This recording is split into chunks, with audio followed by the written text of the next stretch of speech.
ஏழைகளின் இதய தெய்வம் புரட்சி கலைஞர் கேப்டன் அவர்களால் தமிழக மக்களின் வாழ்வாதாரத்தை உயர்த்தவும், வறுமை கோட்டுக்கு கீழ் மக்களே இல்லை என்ற நிலையை உருவாக்கிடவும், உண்ண உணவு, உடுக்க உடை, உறங்க இடம், இது மூன்றும் தமிழக மக்களுக்கு கிடைக்க வேண்டும் என்ற எண்ணத்தோடு இருண்ட தமிழகத்தை வெளிச்சத்திற்கு கொண்டு வருவதற்கான உருவாக்கப்பட்ட சிவப்பு, மஞ்சள், கருப்பு வண்ணங்களில் தீபச்சுடர் பொறிக்கப்பட்ட கழக கொடி கால் நூற்றாண்டுகளை கடந்து தமிழகத்தில் உள்ள பட்டி தொட்டியெங்கும் பட்டொளி வீசிக் கொண்டிருக்கின்றது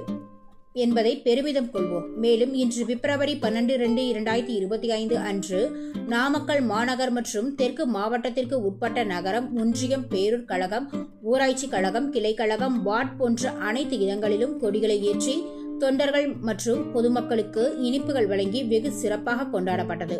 பரமத்தி வேலூர் பழைய பேருந்து நிலையம் அருகே உள்ள கொடிக்கம்பத்தில் மாவட்ட கழக செயலாளர் கொடியேற்றி இனிப்புகள் வழங்கினார். இந்நிகழ்ச்சியில் தெற்கு மாவட்ட பொருளாளர் VP ராஜ் பரத், தொழிற்சங்கம் மாவட்ட செயலாளர் KK ராமன், மாவட்ட அவைத்தலைவர் செல்வராஜ், மாவட்ட பொருளாளர் நாகா தேவராஜ், மாவட்ட துணை செயலாளர் மாதேஸ்வரன், பரமத்தி வேலூர் பேரூர் கழக செயலாளர் சிவனேசன், தொண்டரணி மாவட்ட துணை செயலாளர் பரமத்தி வேலூர் பேரூர் கழக அவைத்தலைவர் தண்டபாணி, துறை செயலாளர் சீனிவாசன் மற்றும் நிர்வாகிகள், தொண்டர்கள், பொதுமக்கள் என பலர் கலந்து கொண்டனர்.